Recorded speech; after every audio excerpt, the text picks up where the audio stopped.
Hi hello welcome back to friendsy vlogs. ಇವತ್ತು morning ಅಮ್ಮ ಟಿಫಿನ್ಗೆ ಬಿಸಿ ಬಿಸಿ ಪಡ್ಡನ್ನ ಹಾಕೊಟ್ಟಿದ್ರು. ಯಜಮಾನ್ರು ಟಿಫಿನ್ ಮಾಡ್ಕೊಂಡು ಅವ್ರು ಆಕ್ಚುಲಿ ಶಾಪ್ಗೆ ಹೊರಟರು. ಶಾಪಲ್ಲಿ ಒಂದಿಷ್ಟು ಕೊರಿಯರ್ ಇತ್ತು. ಅಂಡ್ ಇವತ್ತು ನಮ್ಮ ಊರಲ್ಲಿ ಬಣ್ಣದ ಹಬ್ಬ. ನಮ್ಮ ಕಡೆ ಎಲ್ಲ ಯುಗಾದಿ ಹಬ್ಬ ಆಡಿ ಮರುದಿವಸ ಬಣ್ಣ ಹಬ್ಬ ಆಡ್ತಾರೆ. ರೀಸನ್ ಏನು ಅಂತ ನನಗೂ ಗೊತ್ತಿಲ್ಲ, ಯಾರಿಗಾದ್ರೂ ಗೊತ್ತಿದ್ರೆ ಕಮೆಂಟ್ ಡೌನ್ ಮಾಡಿ. ಅಂಡ್ ನಮ್ಮಮ್ಮ ನಮಗೂ ಕೂಡ ಬಿಸಿ ಬಿಸಿ ಪಡ್ಡನ್ನ ಹಾಕೊಟ್ರು. ನಾನು ನಮ್ಮ ತಂಗಿ ಹೊರಗಡೆ ಕೂತ್ಕೊಂಡು ಟಿಫಿನ್ ಮಾಡ್ತಾ ಇದ್ವಿ. ಆಕ್ಚುಲಿ ಸ್ಕೂಲ್ ಡೇಸ್ ಮತ್ತು ಕಾಲೇಜ್ ಡೇಸ್ ಅಲ್ಲಿ ನಾವು ಇದೇ ತರ ವೀಕೆಂಡ್ ಟೈಮಲ್ಲಿ ಅಮ್ಮ ದೋಸೆ ಪಡ್ಡು ಇಡ್ಲಿ ಮಾಡ್ತಾ ಇದ್ರ, ನಾವು ಇದೇ ತರ ಹೊರಗಡೆ ಕೂತು ತಿಂತಾ ಇದ್ವಿ.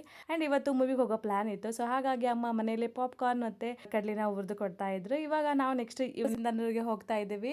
Love mocktail part 3 movie release ಆಗಿದೆ. ನಿನ್ನೆ ಹೋಗೋ ಪ್ಲಾನ್ ಇತ್ತು, ಬಟ್ ಹೋಗಕ್ಕೆ ಟೈಮ್ ಇರಲಿಲ್ಲ ಅಂತ ಇವತ್ತು ಫ್ರೀ ಮಾಡ್ಕೊಂಡು ಮೂವಿಗೆ ಹೋಗಿದ್ವಿ. ಆಕ್ಚುಲಿ ಹೇಳ್ಬೇಕಂದ್ರೆ ಮೂವಿ ಮಾತ್ರ ಸಖತ್ತಾಗಿದೆ, ತುಂಬಾನೇ ಚೆನ್ನಾಗಿದೆ. ಫಾದರ್ ಅಂಡ್ ಡಾಟರ್ ನಡುವೆ ಇರುವಂತಹ ಒಂದು ಈ ಮುದ್ದಾದ ಪ್ರೀತಿ ಮತ್ತು ಬಾಂಧವ್ಯನ ತುಂಬಾನೇ ಚೆನ್ನಾಗಿ ತೋರಿಸ್ಕೊಟ್ಟಿದ್ದಾರೆ. ನಮ್ಮ ಯಜಮಾನ್ರು ಎಷ್ಟೊಂದು ಎಮೋಷನಲ್ ಮೂವಿಗಳನ್ನು ನೋಡಿದ್ದೀವಿ ನಾವು, ಅವರು ಬಟ್ ಯಾವುದಕ್ಕೂ ಅರ್ಥಲಿಲ್ಲ. ಫಾರ್ ದ ಫಸ್ಟ್ ಟೈಮ್ ಈ ಒಂದು ಮೂವಿನ ನೋಡ್ಬಿಟ್ಟು ಅವ್ರು ತುಂಬಾ ಭಾವುಕರಾದ್ರು. ನಾವು ನೆಕ್ಸ್ಟ್ ಮೂವಿನ ಮುಗಿಸ್ಕೊಂಡು ಸಿಂಧನೂರು ಉರ್ಸಲ್ಲಿ ಗೇಮ್ಸ್ ಇತ್ತು ಅಂತ ಗೇಮ್ಸ್ನ ಆಡ್ಕೊಂಡು ವಾಪಸ್ ಮನೆಗೆ ಹೊರಟ್ವಿ.